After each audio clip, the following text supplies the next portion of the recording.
श्री शिवाय नमस्तुभ्यम। जैसा कि हम सभी को पता है कि 10 सितंबर 2025 को है बुधवार का दिन, और आपको बता दें कि पितृपक्ष के दिन जो हैं स्टार्ट हो चुके हैं। और इन दिनों में अगर आप छोटे छोटे से उपाय कर लेते हैं तो आप पे लगा हुआ पितृपक्ष दूर होता है। अगर पितृपक्ष लगने भी वाला है तो वो भी दूर हो जाता है। तो आज हम आप लोगों के लिए ऐसे ही छोटे छोटे उपाय लेकर आए हैं। पितृपक्ष पे आप ज़रूर करना। इन उपायों को करने से आपको बहुत सारे लाभ मिलने वाले हैं।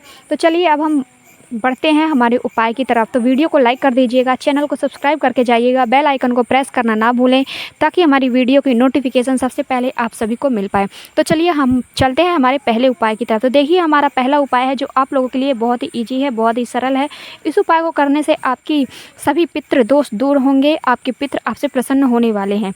तो हमारे पहले उपाय को स्त्री हो या पुरुष कोई भी कर सकता है। और इस उपाय को करना कब है, आप किसी जो पितृपक्ष चल रहे हैं इन 16 दिनों में आप किसी भी दिन कर सकते हैं इस उपाय को। तो इस उपाय को करने के लिए आपको किन किन चीज़ों की ज़रूरत पड़ने वाली है, देखिए आपको बता दें कि आपको 1 लोटा जल लेना है ना। और आप 1 लोटे जल के साथ साथ आप कोई भी चीज़ ले लीजिए। आप चाहो तो चावल ले लीजिए, चावल के साथ साथ आप यहाँ पर हरी इलायची ले सकते हैं या फिर काली मिर्च ले सकते हैं, यहाँ पर मूंग के दाल ले सकते हैं। मतलब आपको जो भी सरल लगे, काली तिल ले सकते हैं। आपको जो भी आसानी से मिल जाए, जो भी अनाज आसानी से मिल जाए, गेहूं भी ले सकते हैं। जो भी अनाज आपको आसानी से आपके घर पर मिल जाए वो चीज़ ले लीजिए। और लेने के बाद जाना है महादेव की शिवलिंग के पास जाना है। और करना क्या है, आपका जो मुख है वो उत्तर की दिशा में होना चाहिए और आप खड़े होंगे दक्षिण की दिशा में। आपका फेस होगा उत्तर डायरेक्शन में। और फिर करना क्या है, आपको सबसे पहले जो आपने अनाज लिया है अनाज अर्पित करेंगे महादेव की शिवलिंग के ऊपर ही अर्पित करना है। आपको जो भी अनाज लिया है आपने, चाहे वो काली मिर्च लिए हों, हरी इलायची लिए हों या फिर लौंग लिया है आपने, मूंग के दाने लिए हैं आपने, चावल लिए हैं आपने या फिर गेहूं लिए हैं आपने, काली तिल लिए हैं आपने, जो भी आप लिए हैं आप वो अर्पित कर दीजिए महादेव को। और आपको जो आपने 1 लोटा जल लिया है उस जल को ध्यान दीजिएगा, यहाँ पर जो आपने 1 लोटा जल लिया है आपको 27 बार अर्पित करना है। कितनी बार? 27 बार आपको उस लोटे के जल को अर्पित करना है। ये नहीं कि आपको 27 लोटा आपको जल अर्पित करना है, नहीं। जो आपने 1 लोटे में जल लिया है उसी जल को आपको 27 बार गिनकर महादेव की शिवलिंग के ऊपर अर्पित करना है। जब आप ये जल अर्पित कर रहे होंगे तो आपको महादेव का बहुत ही प्यारा सा नाम है, क्या है? आर्यमन। आर्यमन भी कहते हैं, आर्यमन भी कहते हैं, आर्यम भी कहते हैं। आपको जो सरल लगे उस नाम का स्मरण कर लीजिए। इस नाम को स्मरण करके आप जल अर्पित करते हैं महादेव की शिवलिंग के ऊपर तो आप पर लगा हुआ पितृदोष दूर होता है। आपका यदि आप पर लगने वाला है पितृदोष तो वो भी दूर होने वाला है। आपके पितृ आपसे प्रसन्न होने वाले हैं। तो आप ये उपाय करें, है ना।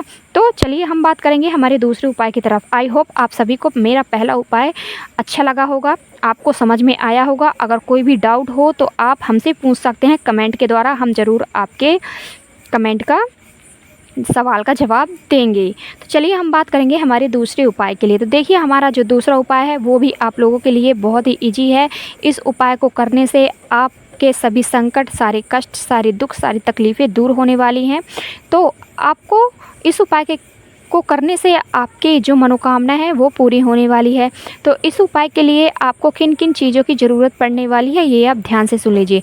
देखिए हमारा जो दूसरा उपाय है इसके लिए आपको यहाँ पर ज़रूरत पड़ेगी, यहाँ पर आपको लेना है 1 लोटे में जल और 1 प्लेट या कटोरी में लेना है आपको गेहूं हम क्यों बोल रहे हैं, क्योंकि गेहूं बहुत ही ज़्यादा अच्छा अनाज माना जाता है, बहुत ही शुभ माना जाता है। आपको यहाँ पर 1 प्लेट या कटोरी में गेहूं लेना है और जिसमें आपने जल रखा है उसी के ऊपर रख देना है। और इस लोटे को उठाकर रखना कहाँ पर है, जहाँ पर आपके घर में जल रखा रहता है वहीं पर रख देना है।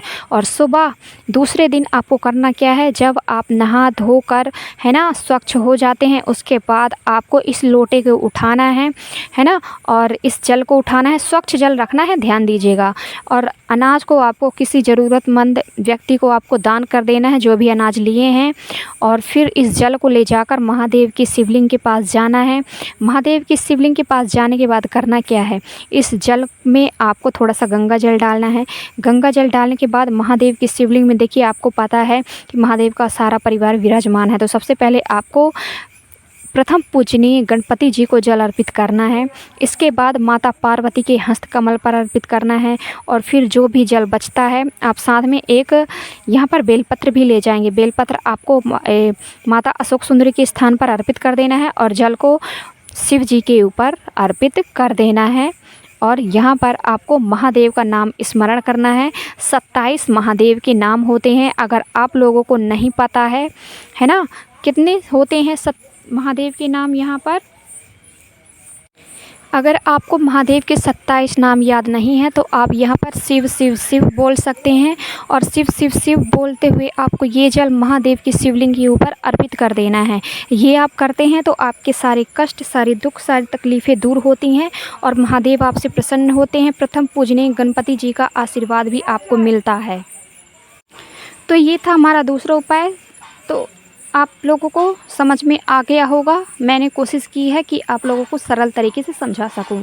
तो देखिए, पितृपक्ष चल रहे हैं और आप लोगों को ये उपाय बहुत ही ज़्यादा लाभकारी साबित होने वाले हैं। लगी रहती हैं, बीमारियों को दूर करने के लिए हैं। आपके घर में एकाएक व्यक्ति बीमार पड़ा रहता है, उसके लिए है ये उपाय। तो इस उपाय के लिए आपको किन किन चीज़ों की ज़रूरत पड़ने वाली है, तो यहाँ पर आप लोगों को एक बेलपत्र लेनी है। कितनी?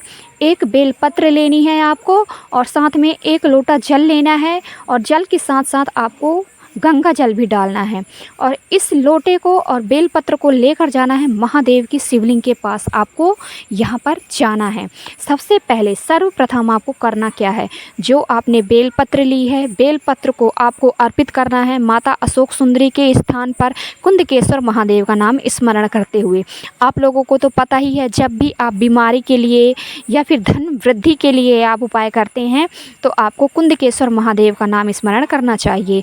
बेलपत्र आपको माता अशोक सुंदरी के स्थान पर अर्पित कर देना है और फिर जो आपने 1 लोटा जल लिया है उसमें गंगा जल है और उस जल को आपको अर्पित करना है शिव जी की शिवलिंग के ऊपर आपको अर्पित करना है और कुंदकेश्वर महादेव का नाम स्मरण करना है। इस उपाय को करते हैं तो आपके घर पर लगी हुई बीमारियां दूर होती हैं और फिर थोड़ा सा जल आपको रोककर उस लोटे में आपको घर पर लाना है और उस व्यक्ति को पिलाना है प्रसाद के रूप में। जो व्यक्ति बीमार रहता है, कुंदकेश्वर महादेव का नाम स्मरण करना है जब उस व्यक्ति को जल पिलाना है। और आप अपने घर के व्यक्तियों को समझा कर रखिएगा, जब भी आप मेडिसिन खाते हैं तो कुंदक रूप कुंदकेश्वर महादेव का नाम स्मरण जरूर करें, है ना, क्योंकि महादेव का कुंदक रूप ही आपकी बीमारियों को ठीक करने वाला है। तो ये था हमारा तीसरा उपाय। अब हम बात करेंगे हमारे चौथे और लास्ट उपाय की। तो हमारा जो लास्ट उपाय है वो आपके धन की वृद्धि के लिए है। आपके घर में धन की वृद्धि रुक चुकी है तो आपके घर में धन की वृद्धि होगी। इस उपाय को करते हैं तो रुका हुआ धन वो बढ़ने लगेगा और धन आने के नए नए रास्ते खुलने वाले हैं। तो आपको करना क्या है, आपको एक कमल गट्टा लेना है। क्या लेना है? कमल गट्टा का दाना लेना है। कमल का दाना जिसे कहते हैं वो लेना है, कमल गट्टा, और 1 लोटा जल लेना है। महादेव की शिवलिंग के पास जाना है। 1 लोटा जल पहले आपको अर्पित कर देना है महादेव के ऊपर नीलकंठेश्वर महादेव का नाम स्मरण करते हुए, और जो आपने 1 कमल गट्टा का दाना लिया है वो आपको 27 बार घुमाना है महादेव की शिवलिंग के ऊपर क्लॉकवाइज। जिस तरीके से घड़ी घूमती है उसी दिशा में आपको ये कमल गट्टा का दाना घुमाना है और महादेव की शिवलिंग के ऊपर अर्पित कर देना है। थोड़ी देर रखे रहने देना है और फिर इस कमल गट्टे को उठाकर आपको अपने घर पर लाना है और आप अपनी तिजोरी में इस कमल गट्टे के दाने को रख देना है। ऐसा करते हैं तो आपकी तिजोरी कभी भी खाली नहीं होती है। आपकी तिजोरी हमेशा धन धान्य से भरी रहती है। आपके घर में कभी भी धन की कमी नहीं होती है। आने वाली पीढ़ियों को कभी भी धन की कमी नहीं होगी। तो ये उपाय आपको करना है। साथ ही साथ मेरी वीडियो को लाइक करना है, चैनल को सब्सक्राइब करना है, बेल आइकन को प्रेस करना ना भूलें ताकि हमारी वीडियो की नोटिफिकेशन सबसे पहले आप सभी को मिल सके।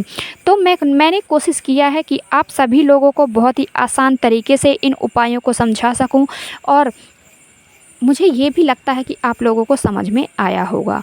तो अगर कोई भी प्रॉब्लम हो मेरी वीडियो से रिलेटेड तो आप कमेंट में ज़रूर पूछिएगा। कमेंट बॉक्स में जयकारा लगाना ना भूलें। महादेव का जयकारा लगा दीजिए, माता लक्ष्मी का जयकारा लगाना ना भूलें, हनुमान जी महाराज का जयकारा लगा दीजिए। तो चलिए अब हम मिलेंगे हमारे नेक्स्ट वीडियो में। आपका दिन शुभ हो, आपकी रात शुभ हो, मंगलमय हो, यही कामना रहेगी मेरी हमेशा ईश्वर से। हर हर महादेव, जय शिव शंभू, जय हो भोलेनाथ की, जय हो बालाजी महाराज की, जय हो हनुमान जी महाराज की।